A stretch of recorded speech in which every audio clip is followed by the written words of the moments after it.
Hello and welcome everyone. Welcome to OPN's Dev Talk, where we get a chance to sit down with the developers and get a chance to see gaming from their eyes.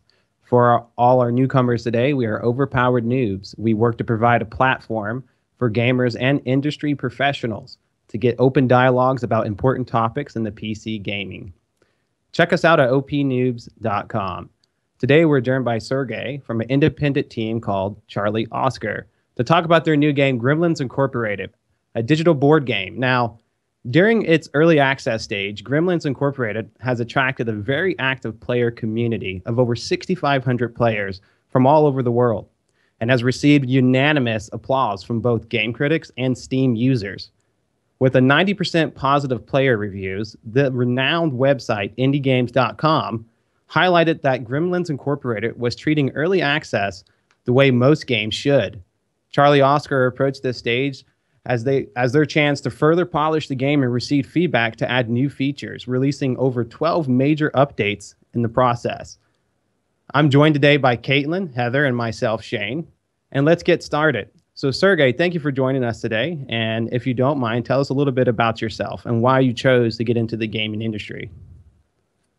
Hey guys, it's a pleasure to be here tonight. The long story short, I was doing games publishing for about 15 years or so, and we started as a developer, but we didn't have the talent or the team or whatever the experience to go big that way. So we went back to publishing. We did publishing for a long time. And when you're publishing, you're basically selling apples that somebody else grows. It's okay when the apples get better every year, which was in the early 2000s. You know, the games got better looking, more stable, customers more happy. But then there was this decline in the stock that we received, and we couldn't do anything. We were on the front lines selling stuff to consumers that just was ridiculous. And every year we said, okay, you know, one more year we're going to sell the company and do our own stuff because now we know how to do it. Now we know how to localize stuff. We just need a good game designer. So we started investing into different productions as one of the investors, sometimes 20%, 30% with different studios. And most of that was successful. One was, I think we broke even. That was a French game. I think some of you may know it was called Goblins. And that was a reboot. It was, I think, number 4 in the series. And that was part of the original team, but not really. So we made some mistakes and some success stories there. And then we sold finally the publishing company. And I went to work for a couple of studios in Europe. One was in Belgium, one was in Germany. And after that, I finally said it's enough. I want to just do, one game with a small team, fully focused on that game, and just make it the way I think it should be done. Because I was having too much of a nervous breakdown being on somebody else's productions and seeing things done in a way that I know should not be done. And people saying we're not going to use Unity because we have our own in-house engine written by a programmer who decided he wants to be on a farm raising sheep. So he does updates every 3 months. And somebody has to drive there and talk to him about the update. It's like, you cannot do stuff like this. And finally, we did that in the middle of 2013 with a friend, a partner of mine, Alexei Bokolev. He did the game called Theodore before, and he's the best game designer I know of. He's just a very nice person. He's got a birthday next day after me, so very similar. And we just went ahead from that time, and we said we're going to make first game should be pretty simple, pretty straightforward. How about a digital board game? I've never done one before. He never done one before, but he already had a design on the page, and we sat down, we played. It was fun. And we said, okay, 6 months? Yeah, maybe 9 months maybe. And I had $100,000. And I said, well, I mean, there's nothing, no team, every team should be able to do this for 100,000 for us. So we went shopping around for a developer, met 2 or 3 teams. We saw nobody can do this for us. And I'm really thankful we never went that route because that would have ended in tears. And we said, okay, let's hire a couple of programmers. So we hired a couple of programmers, fired one of them after 2 months.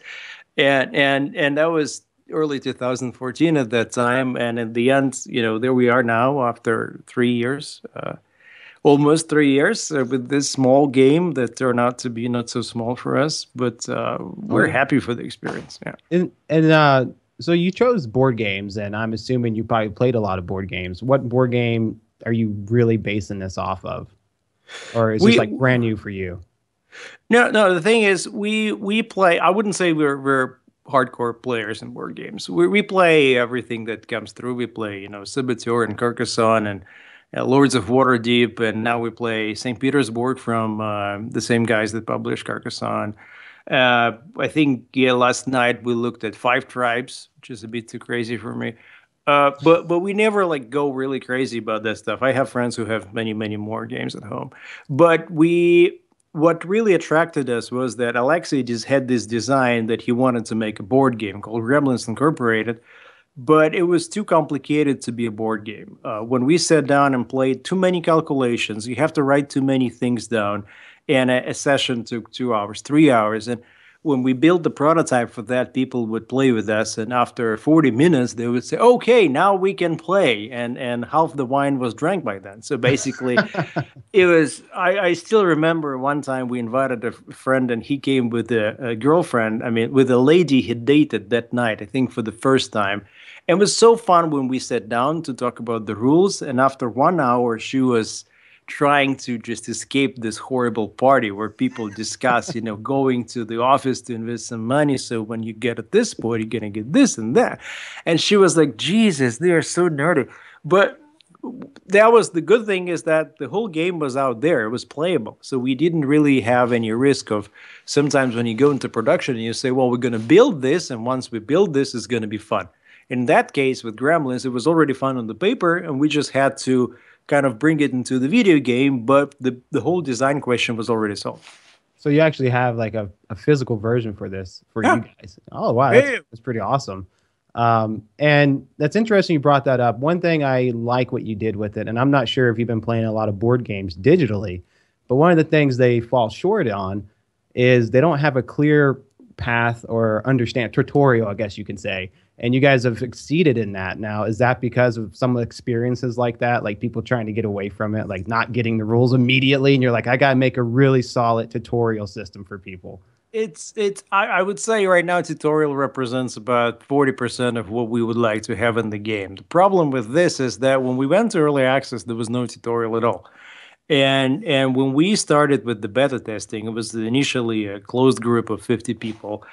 Every new tester took 30 to 40 minutes to introduce to the game via Skype. And our community manager was going crazy at that time because it was like a sex phone line. You go into the studio and there's this guy next to you, and he talks the same things 50 times to different people. Like, okay, and now when you look at this, and now when you look at that, it was like really kind of taxing in terms of emotions. And we said, okay, we're gonna do, I don't know, we're gonna do a PDF file, just explain the rules. We do that. People still don't read the PDF. Nobody reads the manuals. And then we just took a month of life from our game designer, and he basically wrote a separate game inside of the game that is the interactive tutorial. And that's the biggest problem with this is to make it properly, you have to take real development effort, and instead of that, you could be doing a new feature. So you're like, okay, I'm doing this for stupid people, right? Okay, do I want to do this for stupid? Nah, probably not. Like all the good players, they will figure out anyway. And then you're like, okay, but maybe they're not stupid. Maybe they don't have enough time. Maybe it's the first board game they're playing. So we did what we did. I wish we could have done more. I actually enjoy the tutorial system. I thought that was something that a lot of board games are lacking. And the other thing that really struck my interest is that you guys effectively eliminated the dice roll and you put it on the card. So you know how many spaces you can move. Now, is this because I take it some of you guys don't like that RNG that comes with some of these board games? And I'm assuming that's why you went with that.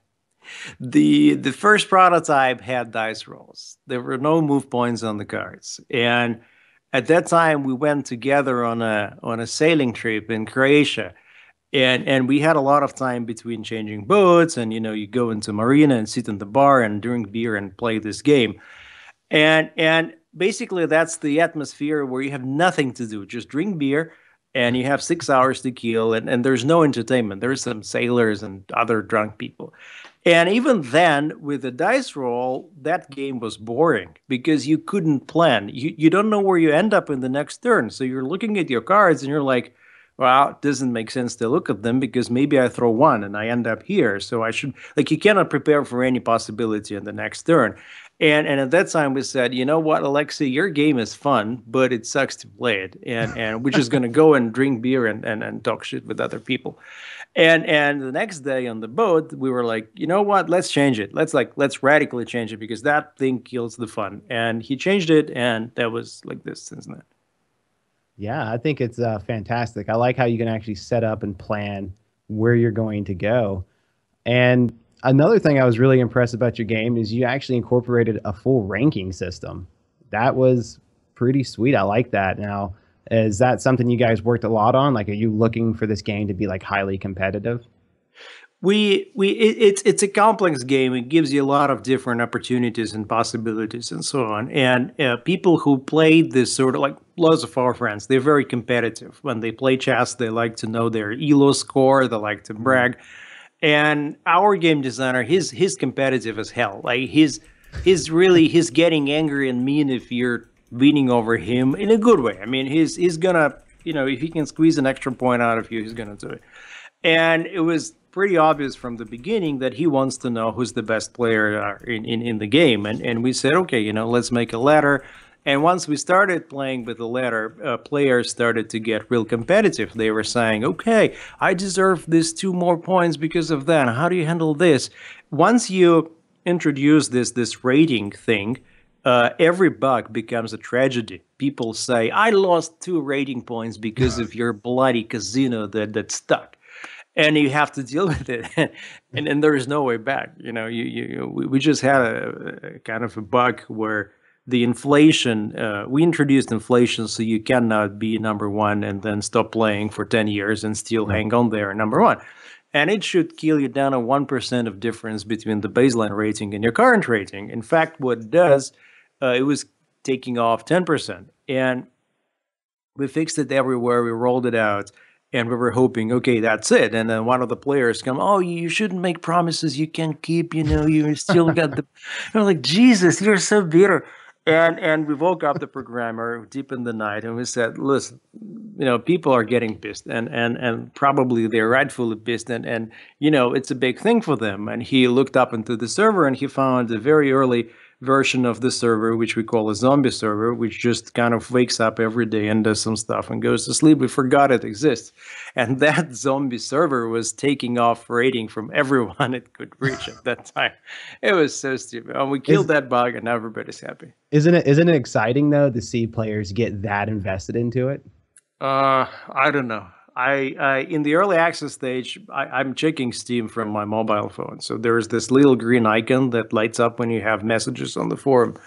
And at that time, it was happy. It was like when you go on Facebook, well, I mean, 10 years ago, and there's this red thing like, oh, you got new happenings, and you see this green envelope, and you go there because somebody wrote something. Maybe they like your game. Maybe they have an idea.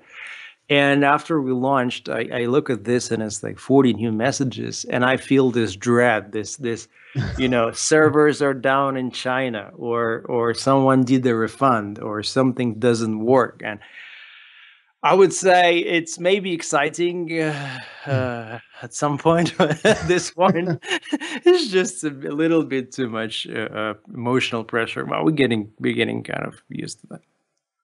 Yeah, I think that one of the first things I noticed when I picked the game up is that it's almost very intimidating with like the crazy the art and like the board and stuff like that. So if you could talk a little bit how you decided to come up with that crazy design for that board. It's not traditional, it's not the circle or the square. It's like all these crazy turns. We prototyped with a pretty schematic board that was all direct straight lines and squares, and it was drawn to be the easiest way to explain how you move from A to B to Z and so on.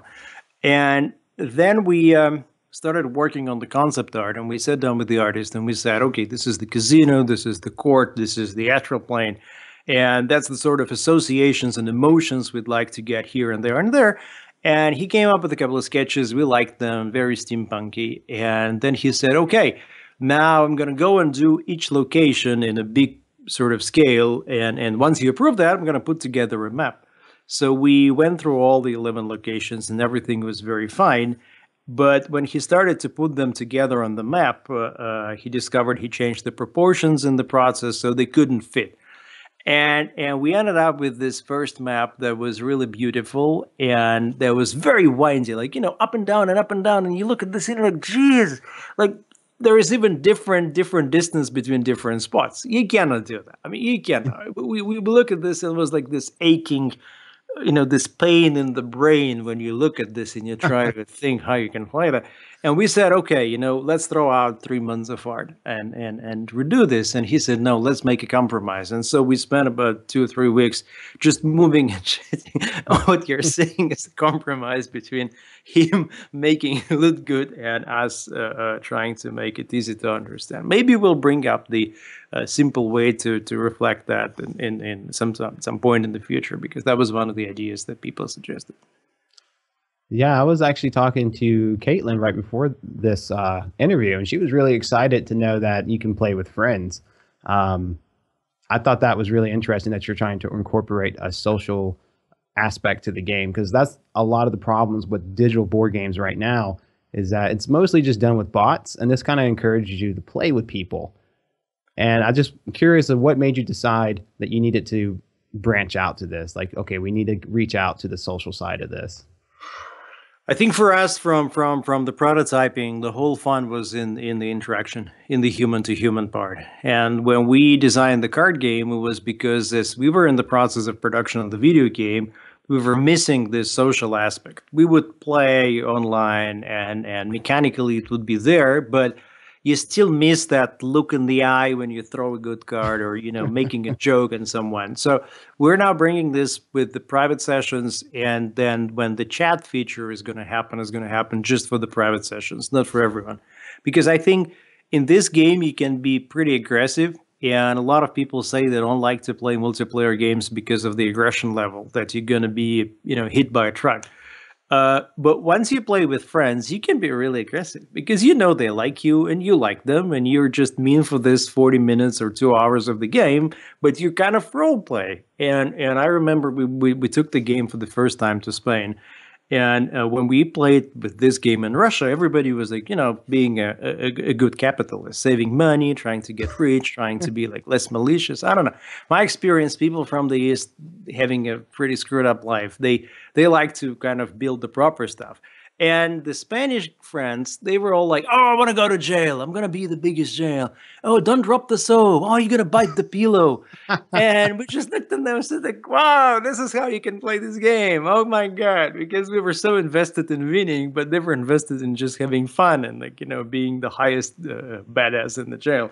So definitely I think this is the key feature. Sure, you can be good at playing the board games and knowing all the decks and everything, but it's so fun when you know the person that you're winning over, or when you're losing to someone and you thought you're just gonna beat them. I think that's the best part of the game. Absolutely. I think Caitlin had some questions for you. She had a lot to say about the game. She's very pleased with it. So my first huge the music actually just hit me like a truck, and it happens to be like one of my favorite kinds of music, as well as the art style, just your ambiance. How did you arrive at that decision, and did you hire someone to record that music for you, or did you find it and piece it together out of different sound bites? The music in the game is all original. It's all written for the game, and the music in the trailer is taken from a library, and we spent, I don't know, maybe a couple of weeks looking for that piece. And originally we wanted to work with one of the composers, and he wrote the typical game music. And everyone except for the game designer said, nah, we don't like it. We don't want that. I mean, come on, it's just an elevator music. Everybody's going to turn it off. We don't want that. And we never actually thought we could do the electro swing thing, because that's a very complicated thing. And then we said, okay, you know what? Let's start with sound effects. Let's start with something that we can definitely tie to a certain functionality. So you make money, that's the sound. So you should be able to understand what's happening in the game, even if you're, out for tea, but you're still listening and you're like, okay, someone stole something. Okay, something bad happened. And once we filled that in, we worked with the sound designer. She's normally a DJ and she's writing her own tracks and she's in the kind of a techno, whatever, jazzy, modern scene. And then we said, okay, you know what? We want something in the locations, but it should be something ambient. So she wrote those ambient tracks where you're in a or in a casino, there's some jazz going on, where you're in the plant, there's a lot of mechanical noise, things are happening in the jail, there's this conversations of inmates, and in the court there is someone, knocking the judge, like saying, no, no, no, no, no, like giving someone a sentence. And we liked that. And after all of that was done, we still said, okay, now is there time? Is there basically space for music? Yeah, there is, in the main menu. You can go crazy. So she went and wrote that track, and we loved it. And we said, okay, give us more. So she wrote a similar track for the windscreen and for the loose screen. She's now working on the track for the credit screen. And she's just going to go one by one until we have the enough space to press vinyl, and then we're just going to do 1,000 copies and send it off. Well, I'd buy that soundtrack in addition to the game. Happy to hear. She's young, she's talented. The best thing is she's in a different industry. She's not doing, I think that's the first video game that she's doing the work for. And she's normally hanging out with people who go to clubs and playing sets until 6 in the morning. So we were able to basically take that experience, but bring her into the video game and say, okay, think that this is a major album production, but that's a video game. And, she ran the game. She was playing other games, and she looked at Hearthstone, and she was like, she wrote. That's awesome. And talking about the art, was that the original art for it, or did it go to a bunch of revisions? That's a very, very talented gentleman from Kiev who is mostly working on historical reconstruction projects, and every month he dresses up like a Napoleon soldier and goes somewhere. And at one point it was so scary because he went on some 1812 Napoleonic campaign reconstruction in Crimea. That was about, I think, 2013 or 14. And at one of the nights in the camps, another soldier decided to boost the fire by throwing a can of gasoline into the fire. And he was slightly drunk, so he just took this can of gasoline and just kind of swooshed it into the fire, and the whole can exploded. And our artist had both of his hands burned and his face. And it took him about 2-3 weeks to kind of start to hold the pencil again. And we were having meetings in the cafes, and people were looking at him, and he was all red, like a really sick person. And they were like, is it contagious? Are you even allowed to go to the cafe? And we're like, yeah, it's okay. It's okay. He got burned by a soldier from a Napoleonic army, whatever. But he's mostly doing reconstruction, so he's got an eye for detail. And when we started with Gremlins, the brief was that we want to be the Victorian era, but with Gremlins. People should love money. They should dress pompously. They should be very much like pretending to do stuff. At the same time, they live inside of the mechanical world, so there's no religion, there's no sex, there's no gender issue. It's just like these guys who exist to build stuff and to get rich. And we looked at the caricatures from the 19th century, and they all looked very boring, and I didn't have much hopes, actually. But then he came up with a couple of cards. Nothing really changed. He came up straight away with that style. The only thing we added is a little bit of color, but the whole thing is pretty much like this from day one. So go ahead, Caitlin. So the different characters are very interesting, and I was wondering about the AI, actually. For the games when you're playing in the single-player mode, did you program each of the AIs to act differently in the games to suit a personality of some type? Because they do have different archetypes. Not at the moment. That's with one of the next updates that's coming out this summer. Right now, you can just choose the difficulty level, and then in the single player challenges, they go after you as the human. That's why we call them challenges. And then in the custom single player game, everybody is equal, basically. But the big thing down the line is that we're going to develop different personalities for guys. So one will be greedy, and one will be very much about revenge. And if you put him to jail, he's going to go after you until the session is over. So different things like this. That's in the plan, and we'd like to have that in the game because it shouldn't be only about winning. It should be also about some AI bot being really angry and some AI bot just being peace, brother. Let's go to astral plane. Ahead, Shane, we also have a bunch of questions in the chat. You can ask them, or I can ask them for the chat. Let's have Heather ask them. Okay. I think she's muted. Okay, sorry. I was trying to figure something out with Skype. What's going on? Did you want to ask some of the questions that are currently in Twitch chat? I'm actually not logged into Twitch right now. I'm sorry. Okay, well, Caitlin's got it. She's ready. Okay. Caitlin's ready. So, Kalia wants to know, how did you come up with the basic idea for the game itself? I guess I'm coming from this feeling like it's a Monopoly kind of feel. Like, that's my favorite board game as a kid. And it really has that money aspect. How did you come up with that? Well, our game designer, I think he's a genius. I mean, he's built like that. He's got all those things in his head. And he's been designing games since he was in school. He was creating this system and that system. He was telling that the hardest design decision was when he was in college, and they had those military classes where you were supposed to sit like this, with your back straight and listen about how many tanks Russia has or Ukraine has. And they could use anything except for pen and paper. So he still had to design a game to have fun for 1 hour of that class with just pen and paper and two neighbors left and right.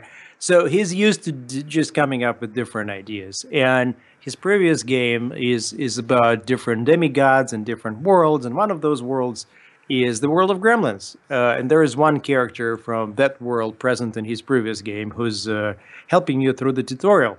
So he was thinking, okay, what kind of game that guy would play? What kind of gameplay could be connected to this world of greedy mortal bastards? And he came up with this design. And he just wanted to play with his friends, but it was so complicated. And we looked at this and we thought, well, at least this is where video games can make it shine because they can do all those calculations invisibly.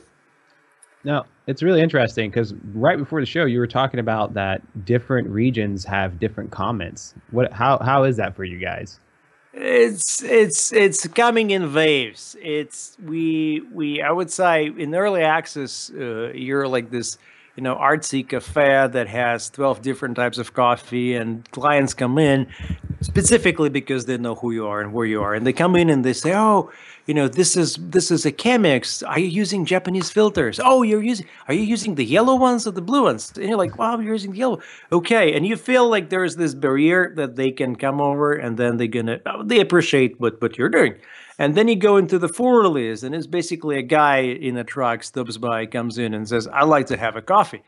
And you're like, well, sure. What kind of coffee? Well, just the coffee, give me more sugar.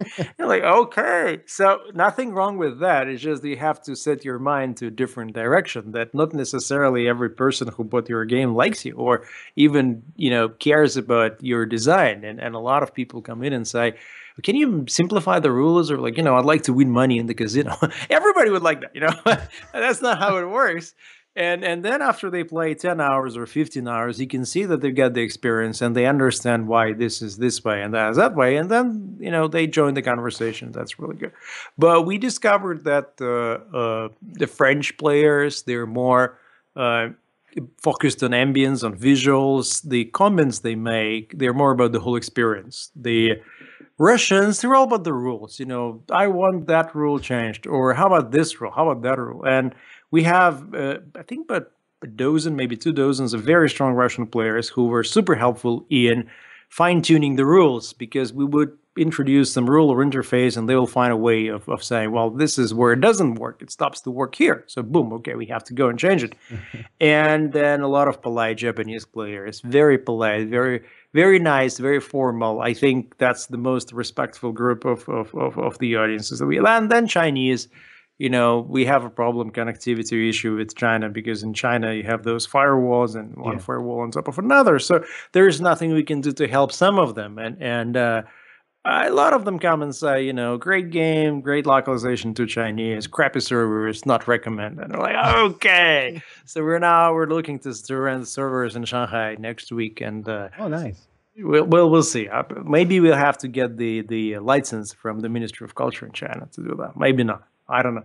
I don't know if they will give us the license. Here's a game about corruption. We localize it in the Chinese. Can we have a license?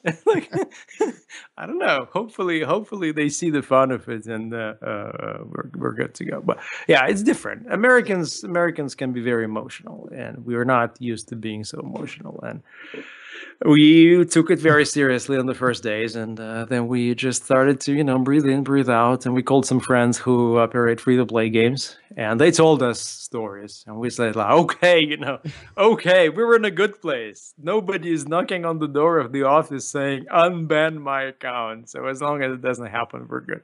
So you would say the Americans is definitely the hardest, crucial commenters? I would say it's like being hit with a baseball bat. A guy comes in and he just says, "You got DRM. You're a shitty developer. You should have done it different." And you're like, "Hey, we're a small team. We're we don't have the money to do this way, and this is the decision we've made." And it was like, you're playing the victim. You fuck, And it's one way you're playing the victim when you try to explain. The other way you're sounding too arrogant if you just tell them like it is.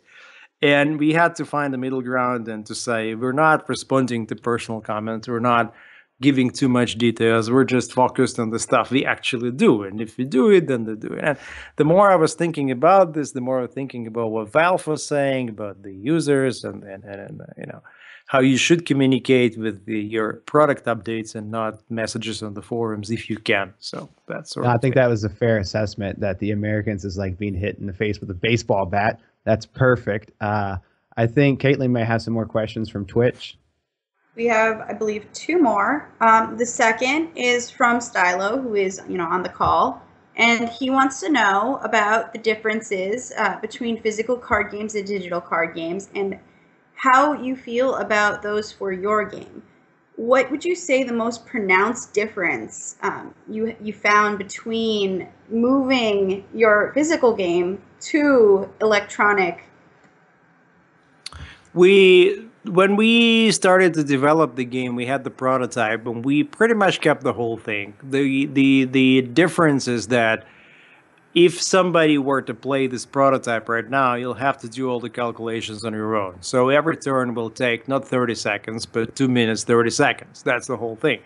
And in that sense, the computer was a tool, like a calculator, that just speeds up the whole thing, but doesn't really change anything. We didn't make any compromises. Actually, it was like really helping to unfold the mechanics. But when we designed the card game, we wanted to have something that we can play with friends with 30, 40 minutes time and have the explanation down to 5 minutes. And we tested that on friends until we reached this format where in the deck, you have half of the deck marked as a starter deck. So you can play with, lawyers, and they get it. And then once they've played a couple of sessions, you introduce the whole deck, and that has more text, more complicated rules, and then it's okay. And the card game is using the same art, it's using the same names of the cards, but the mechanics is different. The mechanics is simplified, and the mechanics is still aggressive. You attack each other, you steal from each other, but it's different, basically. And when people don't know what to expect, sometimes they can get emotional and personal and, sad. Like, oh my God, they stole everything from me. But it was fun. All right. Our third question is, what do you guys expect from the first official tournament since release? Did the tournaments go well during early access? Regular tournaments, he says, would be so exciting and great if they are done well. I think we've done about 1 tournament every 2 weeks or every 3 weeks in early access. And every time we change the rules, we improve the rules. And we are still looking for that sort of perfect formula for the tournaments. We ran into one issue in the early access is if you don't limit the number of sessions that you play, then people who have the most time on their hands, they win. So we had 72-hour tournaments, And one of the winners, he actually spent 50 hours in the game. And we said, like, I mean, man, come on, I cannot compete with that. Maybe I got 3, 4 hours. I don't have 50. And he was like, well, when I'm sleeping, my wife is playing. When my wife is sleeping, I am playing. Okay, good for you, but you're going to be number one this way. So let's have a tournament or competition. Who has the most free time this weekend? And who has the most time just wins. So we introduced this limit of 9 sessions for which you get 100% score, and then for the rest you just get 10%. And some people were happy, some not. This is what we're gonna run next weekend, and tournaments are a lot of fun because a lot of talk is cheap, and some people get up in the ladder, and everybody is like, wow, you're really great. But the question is, can you get to the top in 3 days over the weekend? And if you only have 9 sessions, and that brought some interesting results. Nice. And one of the other things I was looking at is you guys introduced that chaos cards scenario there. How did that work out for you guys? Was that just to help speed the game up, or is that just kind of to throw the mix out there and make it confusing, like the last chance type cards? These cards are available to everyone, but I'm sorry. Once the card is played, you cannot. Nobody else can use it. Mm-hmm. So basically, it's like first come, first grab, first use. That's it. And let's say the easiest card to play there would be Sacrifice, where you destroy one of your permanent cards and get 5 points. So that everybody will probably do this, but at the same time, everybody wants to still keep using the permanent cards until the last 10 rounds in the game or so. And so in the first 20 rounds, everybody's walking around being able to play that, but not really feeling. And then at a certain moment, someone just makes a dash to the Inferno, and everybody goes there. And everybody, okay, I'm gonna do it before him. And that's just the fun mechanics, that you get these 6 cards that everybody can access to, but only once. We'll probably do some more stuff like this because it brings spice to the mechanics without changing the whole thing. And what's the longest game that you've played with your colleagues, or maybe with regular players on Steam? Like the longest game you've been in? The longest was 5 hours. It was on one of the weekends with players, and I thought that's going to be a 1-hour game. The problem was it was, I think, 5 people, and we played until 20 score or so, which is not that much in itself, but everybody kept dragging each other down. And everybody was pretty much on the same skill level. So you go up to 12 and they put you down to 5. You go up to 15, they put you down to 10. And we were on Skype call, and everybody was like, can someone please win? I mean, come on. I give up. I don't want to, I want to sleep. And I think we had it at 2 in the morning, and people were generally saying, I'm so happy. I mean, that was amazing. We all helped this guy to win it. I just can't take it anymore.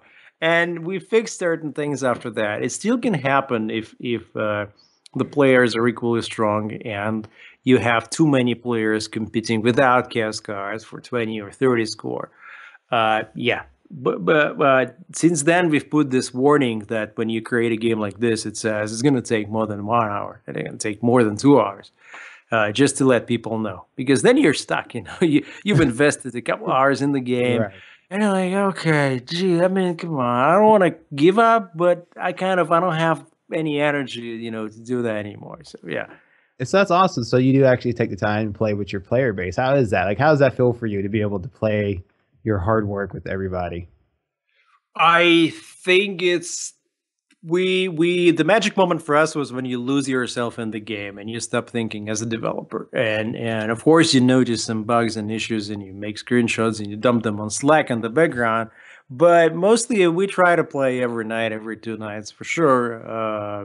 Our game designer is playing every day for sure. It's the only way to determine some problems, because a lot of people would complain about this and that, but until you really experience that, you don't really know, what is the value of that. And speaking about unfair play, Once I got into a situation where two other players were just attacking me and playing as a team against me, I was so pissed. I was like, "Shit, we have to do something. We have to do something." And then we spoke to a couple of other players, and they said, "Yes, it's really depressing." So we wrote the whole fair play rules and introduced the ban system and allow players to bring in the protests and everything. But until you really experience yourself, I think as a developer, you have this risk that you're too far away and you look at the numbers and, oh, I got 400 people playing. That's cool. Things must be good, right? Like if they are playing, they wouldn't play if it's not good. And then, but you have to jump in and experience all the lags and the issues. And once you experience the lag yourself, you're like, okay, we have to solve it. I cannot say, it's the minority. No, I had it myself. So yeah. I think Caitlin actually had some more questions from the chat. Yeah, I do have one more, and it actually segues perfectly from what you were just talking about rule changes. Are there any more planned rule changes that you want to go through? And that's before the March 25th tournament. And they also want to know, will the Chaos cards be available for the tournament? Just after this call, I have a call with the game designer to talk about the rules for the tournament. So I don't know. It's up to him. I don't really know. I know we will not change the ranked rules until the tournament, but we will after the tournament. And I know a lot of people, they are comfortable with this set of rules or with the other set of rules. But the thing is, if you want to have your rank, if you want to say I'm a high ranking player, that means that you can play in a different scenario. So changing the rules should not affect you. There's no such thing as I'm a master of chess for games that last between 2 and 3 hours. And if it's less than 2 hours, I'm not playing. You have to play everything, duels and games for 3 players and 4 and 5. And every couple of weeks, every month will change for sure. Just to keep it lovely, just to keep everyone on their toes, to keep practicing different strategies. So. No, that's definitely fantastic. I like the fact that you guys are taking the tournament so seriously. Are you guys looking to do any type of rewards for that? I've read somewhere you guys were talking about cash prizes, but I was more interested in like, you're going to have like something where other players could see, like maybe like a border around your avatar or something like that. Right now, you get a medal, which you can see in your profile, and you can only get it if you win a tournament. So there is a first place, second place, third place. And every time you win, you get one more medal. So there's a couple guys who have the whole profile laid down with medals, like first place, second place. So you could see that they've done well in the tournaments in the last 4 months. And that's definitely there. Then once we do the art book, which I don't know when we're going to finish it, but we're putting together a 100-page art book with all the sketches and all the art, and we're digging through all the archives, and there's a bunch of stuff we didn't use, so we want to put that together. When we're going to do that, we will award that as the prizes. Right now, we just give out games, and that's mostly games from friends like Rebel Galaxy or Master of Orion, the new one, or Train Valley, Punch Club, Heliborn. And it's mostly, calling friends and saying, hey guys, we got this tournament, can I have 10 keys? and then off you go. And so you guys are putting together an art book, and that would be one of the prizes? We were putting an art book. It's going to go up probably as an extra content sometime when we do it. But once we do it, we'll be able to give more prizes that are connected to the world. So let's say right now, all I can say is, for example, top 10 players every month get another copy of Gremlins. That's nice. You can give it to a friend, but that's nice, like only once. If once we have the art book, we'll be able to say, for example, top 20 players who qualify every month get the art book. So you get something meaningful, extending your experience. You're good in the game, and you get this bonus. Go ahead, Caitlin. Are you planning on streaming the next tournament? There is an observer mode that we will have in the game eventually, maybe within the time frame of 2 or 3 months, maybe sooner if we can do it. And that will allow everybody to watch the game from inside of the game. And that's really the whole thing for us. We're a bit like, we're with a generation that missed on Twitch. So we last time we had to log into Twitch, it took an effort. It was like, okay, we don't understand that. We don't really know how to integrate that stuff. So we're just going to do the observer mode and allow everybody to join from the game, all the finals. And that should be fun because already we know some very strong players playing together in the final of the tournament. And in the last 3-4 hours of the tournament, you can see that the table is changing. And you would love to see, I would love to see those games. And we hope to introduce the observer mode at one point. That should boost the fame and fortune of those who win. Yeah, no, that's totally awesome. I like the fact you guys are putting in a overseer mode. Now, I know OPN actually has something called E4I, which we host indie tournaments, competitive indie games, just like what you have. I mean, it'd be something great that we would love to cover for you guys to really get it out there for the Twitch community. Would that be something you're interested in, like really having a Twitch stream for this? We would. I mean, we're interested at this point in anything that brings valor to the players. So if that makes easier for them to watch and makes it more accessible, then for sure we're interested. It's basically the whole thing is that, we don't know how some of our players consume the entertainment, and we know that observer mode will be one big way of letting everyone who owns the game to follow this. If there is a way to integrate that with the wider community, sure. We were happy to give it a try. And going back to the art, I just really want to focus on this for a second. I know we've been talking about the art, but the art is just fantastic. What made you guys choose that? There's so many good pieces here, and this is a question I've been meaning to ask.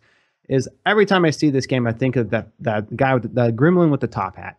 Why him? Like, why is he the front face of the game? Is there some type of importance there? Because I feel like that guy kind of like speaks for the whole game.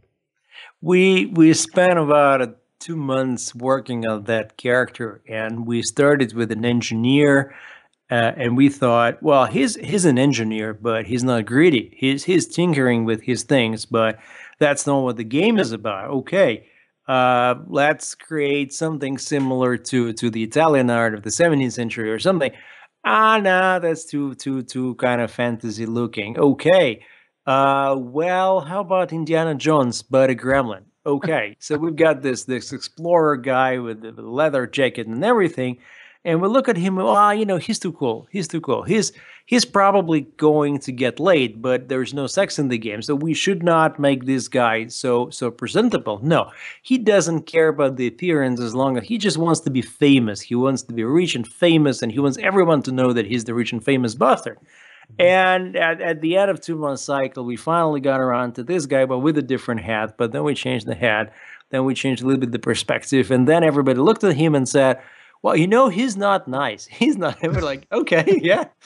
Like, is it okay to have a guy who's not nice on the cover? Probably, yeah. So we went for that. That was the biggest concern, that he's a little bit too mean. And real quick, I think, and Heather, do you have anything you might want to ask? I know you've been kind of quiet here. Yeah, sorry, I'm having some technical difficulties with Twitch. But I was just, I did some research on this game before this, and I really was, kind of nerd moment here, but I was really reminded of like Harry Potter, how they have like the little goblins in their bank and stuff. And so to me, this was like kind of like, more of a nerd, like Pottermore element to me, where I was like, yay, I get to like another layer of pretending, I guess. I don't know, that's me being stupid, but I had a lot of fun with that, and I really did enjoy the steampunk kind of artsy feel. Yeah.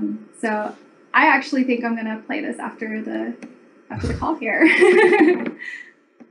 Well, good luck. I mean, look at there is this thing that's player recommendations.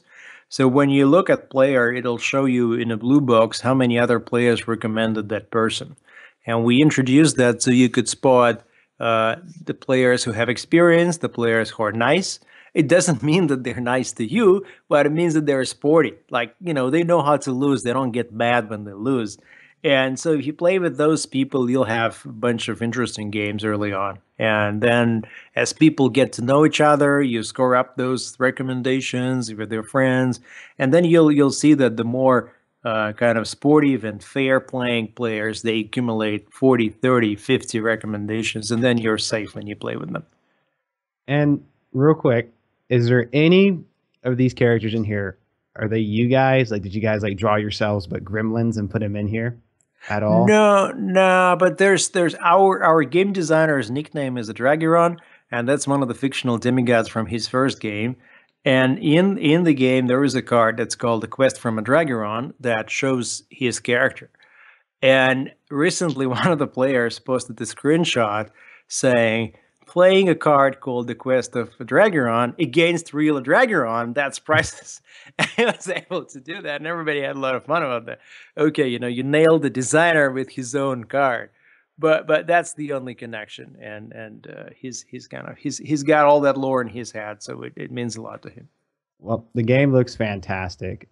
I'm sure everyone on this call is definitely excited about it. People in Twitch are blowing up the chat. They love it. You guys did a fantastic job. Is there anything you want to tell your fans about upcoming stuff or about the game that didn't quite, reach it out there on Steam or on your website? I would just say we're overwhelmed with the current happenings, and we keep updating the game as we update it in early access, and nothing really changed for us except financially, because once you're out of early access, you're available to the whole audience, and that's the major thing that we see right now. And we just hope to keep our head to the ground and kind of go forward with all those updates and get the right feedback from the forums, and it still keeps coming, and that's the very nice thing, that people come up with great ideas that we would never think, and then you look at this and you're like, well, that makes total sense. And we just hope to keep improving this game as long as we can until we run out of ideas, and then we're going to do a second board or something. But the first DLC is coming at the end of April. That's an important thing for us, because that's not going to change the mechanics. It's going to be about visuals, aesthetics, I would say different character. We didn't say this yet. Well, it's going to be different characters and different stuff. And we hope that goes well. We hope that makes the community happy. And I think that's the most important test for us in the next months, is that we're going to ask for money, for content, for fun content that we like. And we're going to see if people are happy or not paying for something that doesn't change the mechanics, but that makes the game more interesting. If that happens, then we're happy, and we're just going to go and continue the development this way. And again, like I said, that's fantastic. I appreciate you coming on here today, Sergei. Thanks for having me. A lot of people are excited to have you. The game looks fantastic. Everyone in Twitch, this is Gremlins Incorporated. Pick it up. It has a ton of positive reviews. It's very hard to find a bad review. It's fantastic, man. You should definitely be proud of yourself. Thank you for coming on here at OPN. We appreciate your time. Thanks a lot. Thank you, guys. And for all the viewers here today, if you stay tuned, around 4:30 p.m., we're actually going to have a dual stream where we'll be talking to another developer for a video game called Das Tal. And we're going to be doing a live Let's Play with some of the devs. And so stay tuned for that, guys. And again, Sergei, thank you so much for coming. The game is fantastic. And what can I say? I have the game. I love it. Thanks. Much appreciated. Thank you, guys.